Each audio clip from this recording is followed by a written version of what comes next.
Cerakoting your headers can be one of the best things you can do to maintain a good, long-lasting finish on your headers. If you've ever owned a car with headers, you've seen the beautiful look they have when they come out of the box, and you've seen how they quickly don't look like that after a couple heat cycles. You know, if you get the cheap header, like hooker headers that come with that black finish, that satin black finish, the first time I bought that, I was like, wow, these look great. I'm not going to do anything to them. And within a month, they looked like shit, frankly. And I think a lot of other people have experienced that. There is ceramic coating that is an option, and if you can get it, I would say get it. But if you want to save a little bit of money, this is something you can do. So this isn't going to be totally DIY friendly. It's going to require, at minimum, an air compressor that can run a paint gun. That should be probably 10 to 15 CFMs. I don't really know specifically how much that'll take. You can buy the cheap $15 paint gun at Harbor Freight and look at how much that requires. It's a little touch-up gun. I think it's like 13 or 14 bucks. It gets the job done. You can use it once and throw it out, because for 15 bucks, who cares?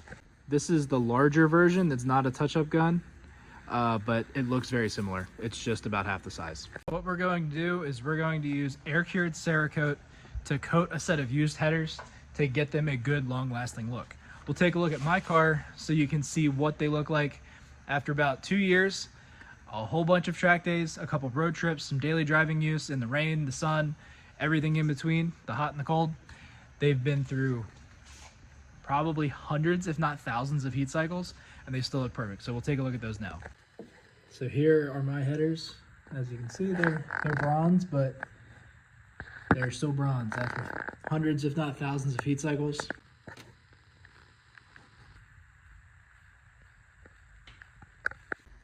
Step one is going to be sandblasting your headers and any other exhaust components you want to do. This is obviously not restricted to headers. You can do your whole entire exhaust if you wanted to. Step one is to sandblast them. This is required with new or used headers. Cerakote requires a very, very good profile in order to adhere to the part correctly. If you have any shiny spots, you can have issues with adhesion. I've run into that myself where I've blasted stuff, and I had a couple spots that I missed that were a little shiny, and if they're any more than like a millimeter, you'll have adhesion issues in that area. Cerakote, when applied correctly, is an extremely strong coating.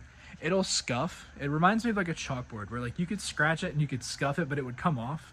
It is a paint effectively, but it doesn't scratch like a paint, if that makes sense. You know, you can scrape it and dig, you know, a big old gouge through it, but it doesn't get the fine scratches that like a powder coat would.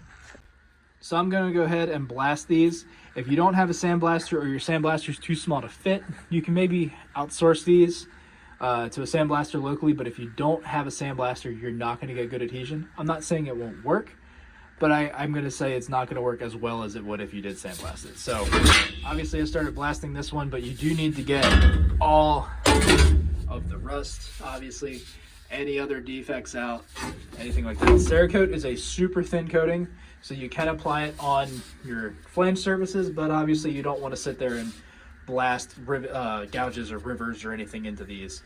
And these are E36 M3 headers for an LS swap. If you had a weld like this, you could grind it down if you wanted to, but since it's such a thin coating, you will see everything. Some of the ones I've done in the past that have stamps on them, you can still read the stamps. On mine, I had a air tube deleted because my LS6 or EGR tube, my LS6 did not have EGR. So we welded the hole shut and you can see where the weld was, but it's an exhaust, so I'm not super worried about it. But we're going to blast all these, and then tomorrow we'll get into the full process of how to do it. And this is going to be another step that not the most home friendly, but can still work. One of the steps in the Cerakote process is to degas or outgas, gas out, however you want to call it, the metal. So what that's going to do is that's going to cook out any oils, anything in the header, anything that was in your blast media, any like contamination, whether it's oils from your hands, oils from the car, oils from manufacturing, whatever it is. Ideally, you do want to get those out if you have oil on the surface. Again, you're not going to get good adhesion. You may get fish eyes. You know, just like when you paint anything else, it has to be clean. So if you don't have an oven, I have an oven. I'm going to cook them at 500 degrees for an hour. That will get everything out of them, and I'll get a good finish. The alternative you can do is clean it with a wax and grease remover or another solvent. And then I would probably give them, you can't give them days because they may surface rust.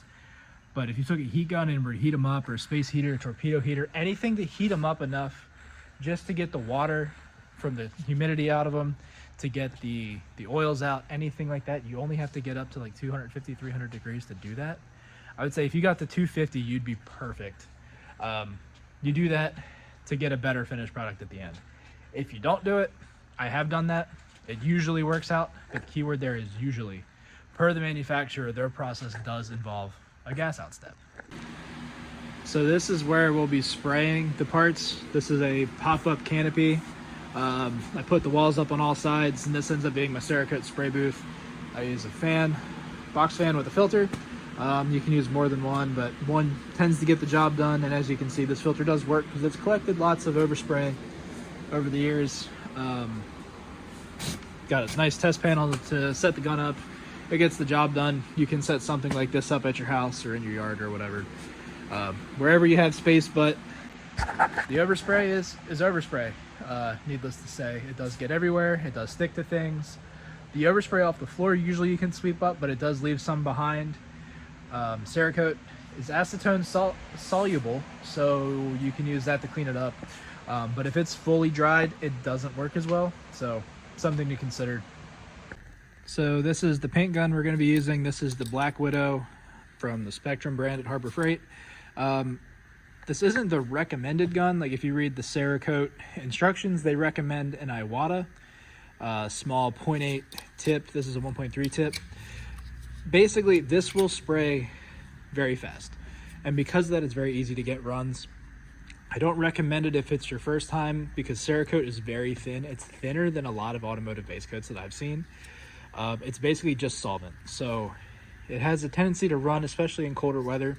So when you have a gun like this that sprays a lot faster, you get more product on the part, which then creates more weight, which then gravity takes over, and you get runs. So if you are going to use a gun with a larger tip, I start with the fan all the way down. I never turn the fan all the way up. I keep my pressure kind of low, and I go for like a 4-inch, about that wide, fan. And I do a horizontal fan. That's how I spray the part. So yeah, if you're going to use the little touch-up Harbor Freight gun that I recommended, that's a lot easier. Having that smaller tip really makes it easier to get into the tighter spots. It makes it easier to get good coverage without getting any runs, and it's slower, as they call it. So it's up to you. The Black Widow is expensive. I bought it because I was going to use it for some other things, and I happen to use it for Cerakote as well. So that just kind of worked out. But before that, I did use the purple Harbor Freight guns all the time.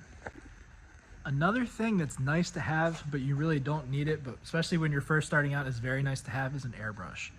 That way you can get in the crevices between the primaries a little easier. You can make sure you get good coverage in there and you don't get any runs. If you don't have one, it's not a big deal. Once you get used to spraying Cerakote, it's not as imperative to have one. The first couple times I did like a really tight turbo manifold for like a 2JZ or an RB26 where they are very tight, the tubes draw close together and they're short. The airbrush was critical for getting into like the gooch, as some people call it, between the tubes and not having any problems. Before you spray, it is also very important that you mix the product thoroughly. They recommend shaking vigorously for 5 to 15 minutes, but that's a lot of time. You should still try to do it. Harbor Freight sells an automated paint shaker if you care to buy one. Otherwise, you can just shake it. You can put it on something that vibrates. You can steal your wife's thing and make that shake it, etc. One thing I do like to do, take a nut, a nice clean nut or a ball bearing or anything that you know is nice, new and clean. Add the nut gently to the Cerakote and then shake the shit out of it. So what that nut's going to do is help agitate it, basically like the mixing ball in a can of spray paint, because you need to ensure you get good mixing.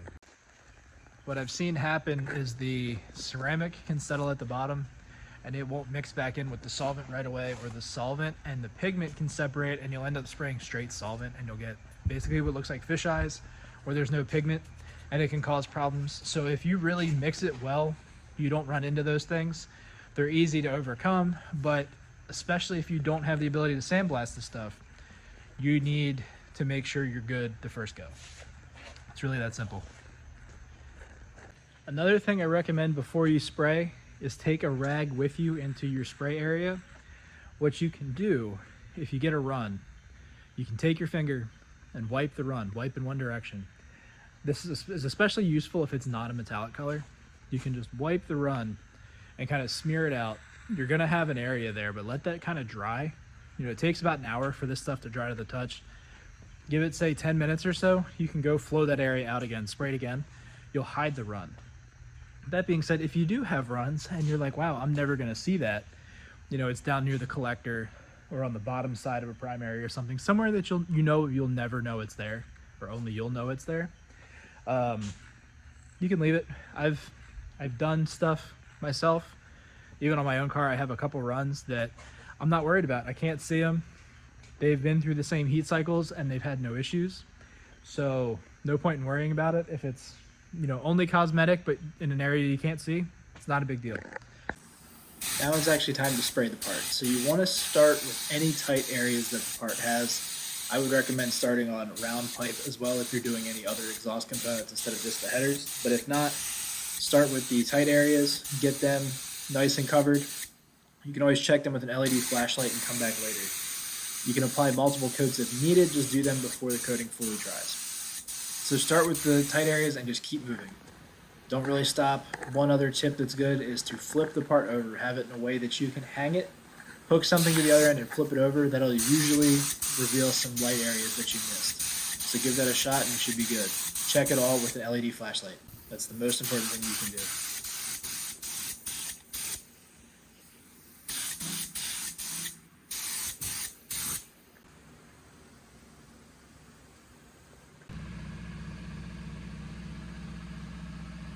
There you have it. That's our finished product.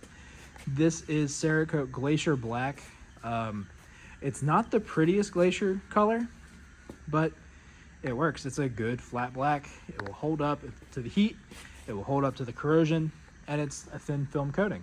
So yeah, it looks good to me.